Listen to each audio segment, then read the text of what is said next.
Study junction पर आपका स्वागत है। मैं लेकर आया हूँ यूपी टीजीटी पीजीटी एलटी इतिहास के बेहतरीन वन लाइनर क्वेश्चन। तो आइए शुरू करते हैं। जहांगीर ने किसको शाह बेगम का पद दिया था? मानबाई को। दूसरा, सोम प्रकाश का बंगला भाषा में प्रकाशन किसने किया? ईश्वर चंद विद्यासागर ने। तीसरा, बारनाक्यूलर प्रेस एक्ट कब लागू हुआ था? 1878 ईस्वी में। चौथा, सोम प्रकाश एकमात्र समाचार पत्र था जिस पर लीटन का बर्नाक्यूलर प्रेस एक्ट लागू हुआ। पांचवा, नूरजहां के जन्म एवं उसके प्रारंभिक जीवन के बारे में जानकारी कहाँ से मिलती है? इकबालनामा ए जहांगीरी से। छठा, कर्जन ने 1908 में न्यूज़पेपर एक्ट पारित किया जिसके द्वारा मुद्रणालय तथा उनकी संपत्ति जब्त करने की व्यवस्था थी, जिनके प्रकाशित समाचार से हिंसा तथा हत्या को बढ़ावा मिलता है। सातवां, 1799 ईस्वी में लॉर्ड वेलेजली ने सभी समाचार पत्रों पर प्रतिबंध लगाते हुए संपादक, मुद्रक तथा मालिक का नाम समाचार पत्र पर देना अनिवार्य कर दिया। लॉर्ड हेस्टिंग्स ने 1818 ईस्वी में इस अधिनियम को समाप्त कर दिया। आठवां, किसी भी भारतीय द्वारा संचालित संपादित प्रथम भारतीय समाचार पत्र था? संवाद कौमुदी। नौवां, राजा राम को युगदूत की उपाधि किसने दी थी? सुभाष चंद्र बोस ने। 10वां, राजा राम की मृत्यु के बाद ब्रह्म समाज का नेतृत्व किसने किया? द्वारिकानाथ टैगोर ने तथा इनके बाद देवेंद्र नाथ टैगोर ने। नेक्स्ट क्वेश्चन, तत्वरंजनी सभा की स्थापना किसने की थी? देवेंद्र नाथ टैगोर ने। यही बाद में तत्वबोधिनी सभा के नाम से विख्यात हुई। 12वां, साधारण ब्रह्म समाज की स्थापना किसने की थी? आनंद मोहन बोस ने। 13वां, इंडियन रिफॉर्म एसोसिएशन की स्थापना किसने की थी? केशव चंद्र सेन ने। 14वां, खरोष्ठी लिपि की उत्पत्ति किस लिपि से हुई है? आरमाइक लिपि से। 15वां, दिव्योदान मौर्यों को किस वर्ण का मानता है? क्षत्रिय वर्ण का। 16वां, मौर्य काल में जिला एवं ग्राम के मध्य कर वसूलने वाला अधिकारी था? स्थानिक।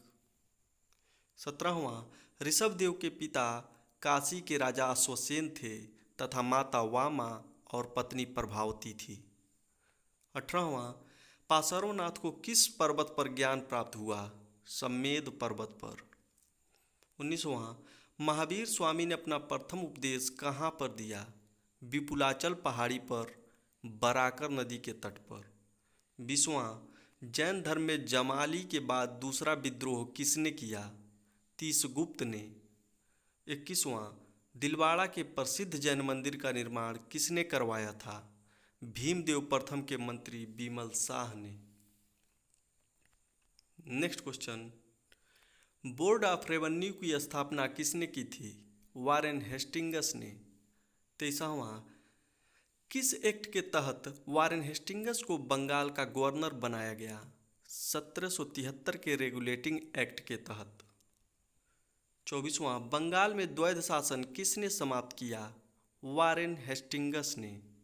25वां, वारेन हेस्टिंग्स ने कलकत्ता में एक सर्वोच्च न्यायालय की स्थापना करवाई।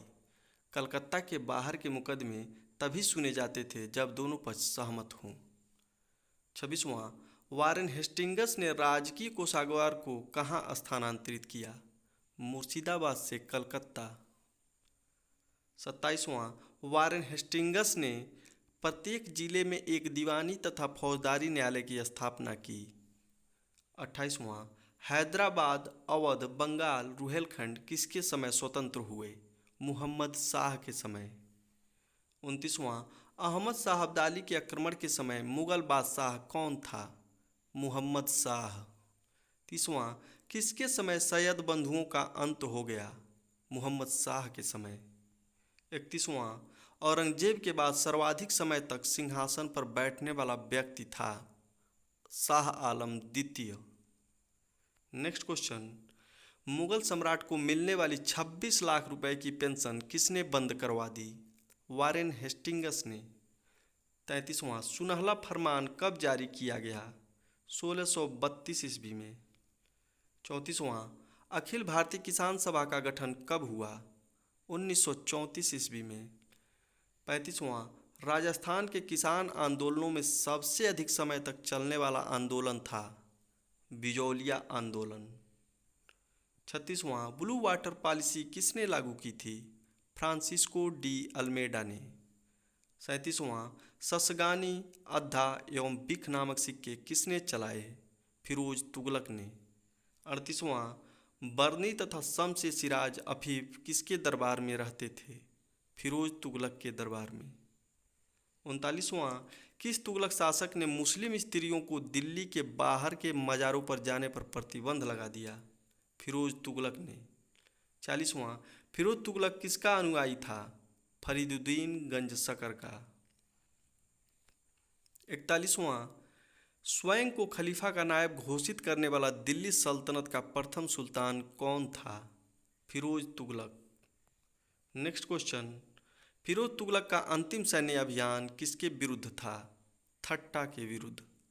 43वां 1398 ईस्वी में तैमूर लंग ने किसके समय दिल्ली पर आक्रमण किया? नसीरुद्दीन महमूद के समय। 44वां जौनपुर के शासक मलिक सरवर को मलिक उस सर्ग की उपाधि किसने दी थी? नसीरुद्दीन महमूद ने। 45वां सैयद वंश के बारे में जानकारी का एकमात्र स्रोत है? याहिया बिन अहमद सरहिंदी की पुस्तक तारीख ए मुबारक शाही। 46वां खिज्र खां अपने सिक्कों पर किसका नाम अंकित करवाया? तैमूर तथा उसके पुत्र शाहरुख का नाम। 47वां शाह आलम द्वितीय ने कब ईस्ट इंडिया कंपनी को बंगाल, बिहार तथा उड़ीसा की दीवानी सौंपी? 1765 ईस्वी में कलायु के समय। 48वां जमान शाह ने पंजाब पर कब आक्रमण किया? 1798 ईस्वी में। 49वां द्वितीय आंग्ल मैसूर युद्ध कब हुआ? 1780 से 84 ईस्वी तक। 50वां और अंतिम क्वेश्चन, द्वितीय आंग्ल मैसूर युद्ध कहाँ पर हुआ? पार्टोनोवा में। आज के लिए बस इतना ही। हमारी अगली वीडियो का नोटिफिकेशन प्राप्त करने के लिए हमारे YouTube चैनल को सब्सक्राइब कर बेल आइकन को दबा दें। धन्यवाद।